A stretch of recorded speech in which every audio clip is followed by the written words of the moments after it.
Hai guys, senang banget bisa melalui banyak hal bersama dengan teman-teman semua. Dan I say thank you to all subscribers. Dan bersyukur karena banyak teman-teman yang ternyata merasa diberkati, merasa dibangun lewat video-video yang kita selama ini sudah susun, sudah atur, kita sudah bagikan bersama-sama. Dan salah satu kerinduan kami yang terbesar adalah kami rindu untuk melihat banyaknya orang-orang muda yang bangkit menjadi berkat dan bangkit bersinar di masa-masa hari-hari ini. Justru kita menjadi salah satu panutan, menjadi salah satu teladan bagi orang-orang Kristen di masa kita saat ini.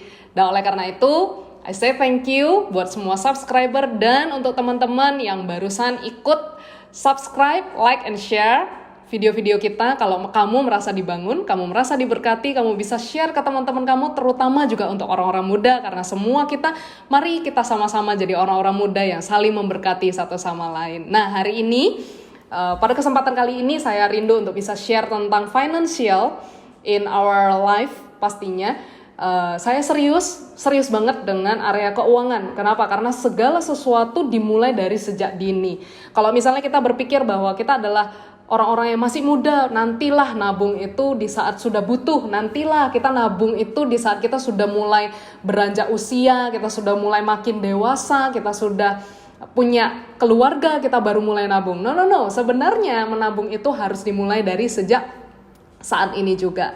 Nah, pada kesempatan kali ini, saya rindu untuk bisa share beberapa hal melalui firman Tuhan tentunya. Dan kita ada 2 video nih yang bahas tentang financial. Yang pertama, saya rindu untuk bisa share tentang ayat firman Tuhan. Ya, kita perlu lihat juga ternyata banyak loh tokoh-tokoh Alkitab yang punya berkat yang berlimpah. Bukan karena mereka memiliki kekayaan yang diwariskan saja, tapi lebih daripada itu mereka memiliki warisan perjanjian dari Tuhan. Nah, banyak orang bilang kalau misalnya kita mau menjadi orang-orang yang kaya, kita harus mendapatkan warisan dari orang tua.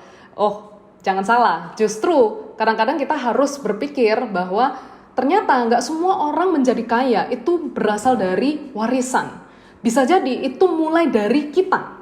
Banyak tokoh-tokoh Alkitab juga begitu loh. Mereka bukan hanya mewarisi harta kekayaan dari orang tua mereka, tapi mereka mewarisi yang namanya perjanjian. Selama kita mengenal Tuhan, kita percaya sama Tuhan, percayalah bahwa kesuksesan kita akan bisa diwariskan turun-temurun. Tapi bukan berarti ketika kita nggak dapat warisan dari orang tua kita, lalu kita berkata bahwa ya sudah, kesuksesan tidak ada pada orang tuaku, maka aku pun tidak akan menjadi sukses. Selama kita bersama dengan Tuhan, Tuhan akan menjalankan yang terbaik di dalam kehidupan kita. Tuhan akan memberikan penyertaan yang terbaik dalam hidup kita, sehingga apapun yang kita lakukan, jalan keluar masuk kita akan Tuhan buat berhasil. Nah, kita akan belajar beberapa tokoh Alkitab hari ini ya. Tapi saya rindu untuk bisa share buat teman-teman.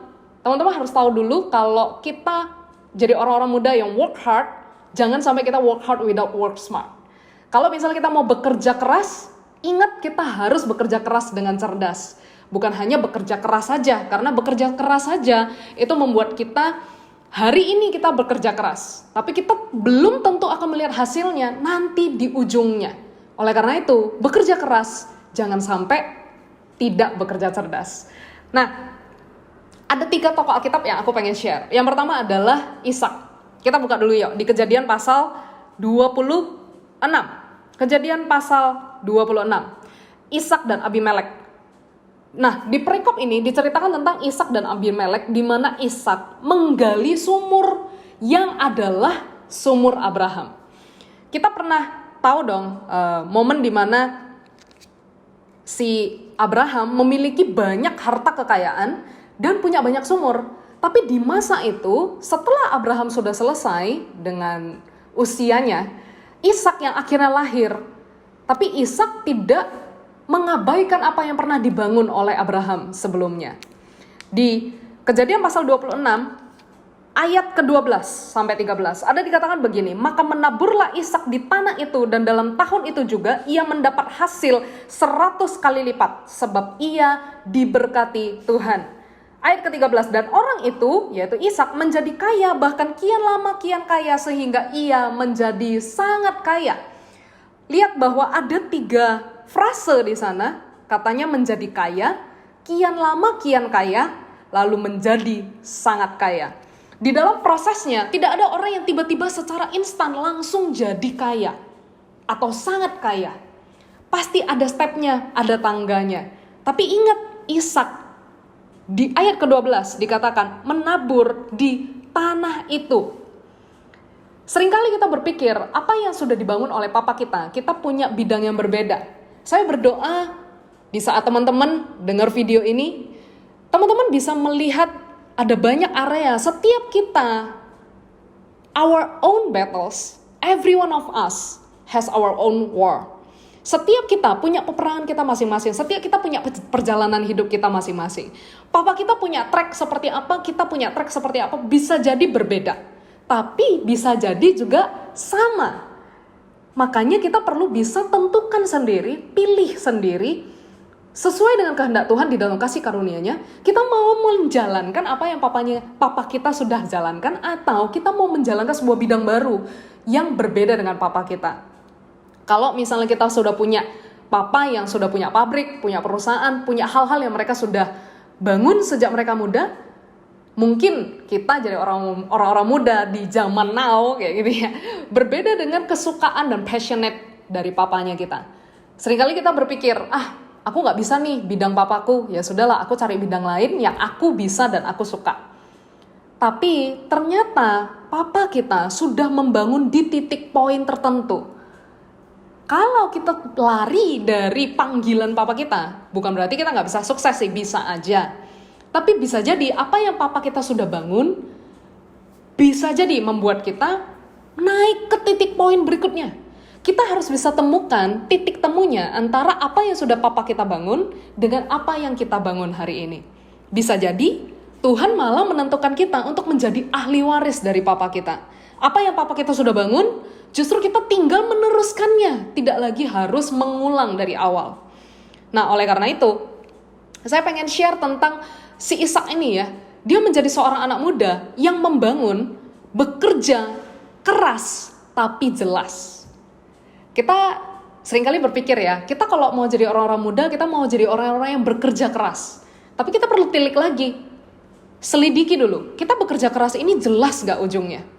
Kita bekerja keras ini konkret nggak pada ujungnya? Tujuannya konkret nggak? Tahu nggak kita? Kalau misalnya kita kerja keras di bidang ini, suatu hari kita akan jadi apa?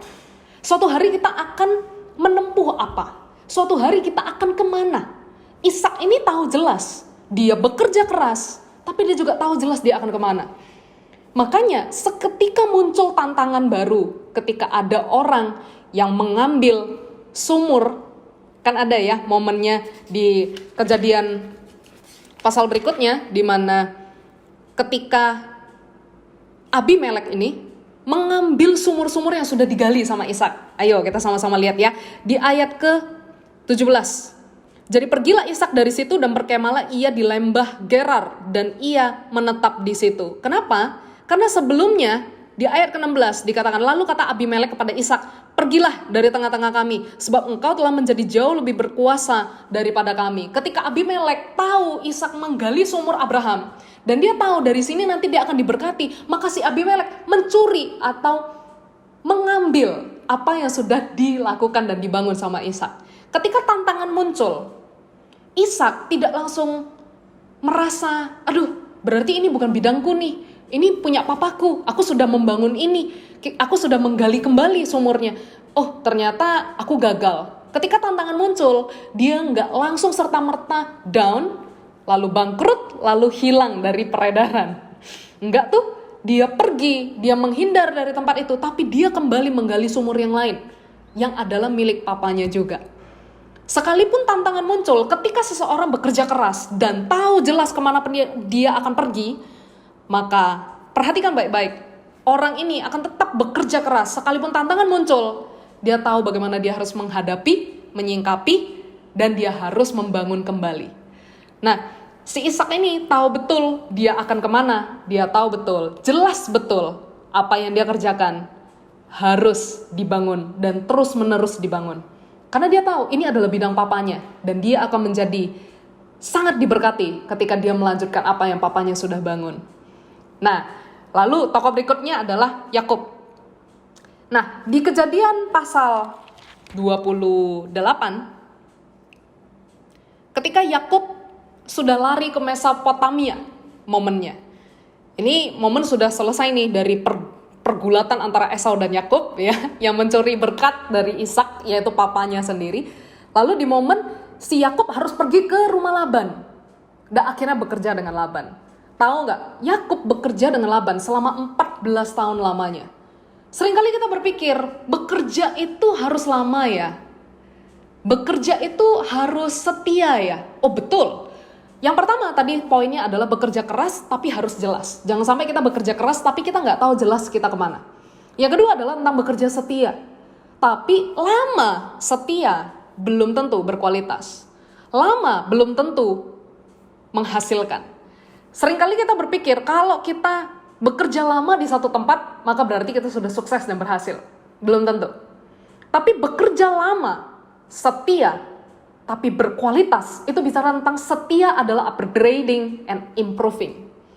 Upgrading and improving itu bicara tentang kita bekerja di satu tempat, bisa jadi perusahaannya tetap sama, company-nya tetap sama, tapi apa yang kita pegang, divisi yang kita pegang, perlu berkembang.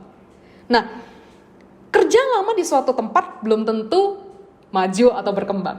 Tapi juga bukan berarti bekerja di satu tempat kita nggak bisa maju. Jangan kita berpikir, oh kalau bekerja begitu-begitu aja, monoton itu-itu aja, yang dikerjain ya udahlah kita begini aja situasinya. Atau ada orang yang berkata begini, aku bekerja karena aku sudah menguasai banget bidang ini, ya sudah aku kerjakan aja ini sampai akhir hidupku. Aku gak berniat pindah-pindah lagi supaya gak belajar hal yang baru. Loh, justru setia dan lama di dalam satu divisi, harusnya kita semakin menguasai bidang itu. Dan ketika kita sudah menguasai bidang itu, kita perlu bisa memperlebar dan mengembangkannya.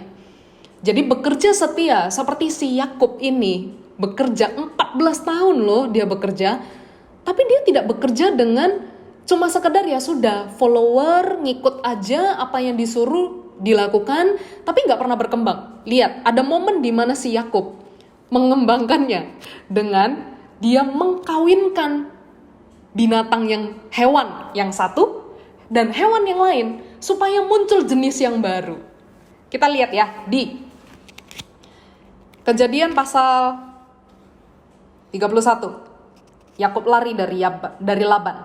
Dan sebelumnya ada perikopnya berkata begini, ternak Yakub bertambah. Di Kejadian pasal 30 adalah momen di mana Yakub mengambil domba-domba dan kambing dombanya Laban lalu dikawin-kawinkan. Akhirnya ternaknya menjadi semakin bertambah. Dan tahu nggak bagaimana Yakub menggunakan cara yang sangat berhikmat? Itu ada di ayat ke-37. Lalu Yakub mengambil dahan hijau dari pohon hawar, pohon badam, dan pohon berangan. Dikupasnyalah dahan-dahan itu sehingga berbelang-belang sampai yang putihnya kelihatan. Ia meletakkan dahan-dahan yang dikupasnya itu dalam palungan, dalam tempat minum, kemana kambing domba itu datang minum, sehingga tepat di depan kambing domba itu. Adapun kambing domba itu suka berkelamin pada waktu datang minum. Lihat bagaimana Yakub begitu berhikmat. Dan sekalipun salah sih sebenarnya, karena dia mencuri apa yang dimiliki oleh Laban sebenarnya. Tetapi Yakub punya hikmat dan bijaksana di saat itu. Jadi dia bukan cuma sekedar bekerja dengan setia selama 14 tahun, tapi dia bekerja mengembangkan apa yang dia miliki, sehingga dia menghasilkan jenis baru dari ternak yang sudah dimiliki. Itu tokoh yang kedua. Lalu kita sampai di tokoh yang ketiga, yaitu tokoh yang sangat terkenal, yang kita sudah tahu betul, orang yang paling kaya di dalam zaman-zaman perjanjian lama adalah Salomo. Kekayaan Salomo itu sebenarnya bukan hanya bekerja keras, bukan hanya bekerja cerdas, bukan hanya bekerja dengan setia di dalam satu bidang. Karena kalau misalnya kita perhatikan, ada di 1 Raja-Raja pasal 10, kemegahan Salomo, ada momen di sana diceritakan tentang ayat ke-21. Kita lihat ya. Segala perkakas minuman Raja Salomo dari emas dan segala barang di gedung hutan Libanon itu dari emas murni, tidak ada barang perak. Sebab orang menganggap perak tidak berharga pada zaman Salomo. Sebab di laut Raja mempunyai kapal-kapal Tarsis. Dia punya pengangkutan, dia punya hutan, dia punya banyak hal yang dia bisa lakukan dari sumber daya alam, karena kaya sekali di zaman itu, Salomo bisa membangun, mengelola sumber daya alam yang dimiliki oleh bangsa Israel. Dan dari hasil-hasil bumi yang dikelola oleh Salomo, dari sanalah dia membangun rekan partner atau kemitraan dengan orang-orang dari bangsa-bangsa lain dan menjualnya sampai impor ekspor di masa itu. Gimana nggak Salomo kaya banget ya? Tapi tahu nggak? Dia punya poin yang sangat penting. Kalau teman-teman tahu, Salomo membangun kekayaannya dengan pelan-pelan tapi pasti. Kita nggak bisa bekerja yang penting tiba-tiba kita mau lihat sesuatu yang sudah besar. Tiba-tiba kita sudah mau melihat sesuatu yang sudah berhasil, sudah hebat. Nggak bisa. Segala sesuatu dibangun dengan pelan-pelan tapi pasti. Salomo bekerja dengan pelan-pelan tapi menjanjikan. Ada orang yang kerja banyak tapi nggak ada hasil. Ada orang yang kerja sedikit tapi ada progresnya. Nah, Salomo ini membangun apa yang dia bangun di masa-masa produktifnya. Itu semua dimulai dari permintaan pertama dia kepada Tuhan adalah hikmat dan kebijaksanaan. Ketika Tuhan minta sama Salomo, apa yang kamu minta di dalam doa? Aku akan berikan. Salomo tidak minta kekayaan.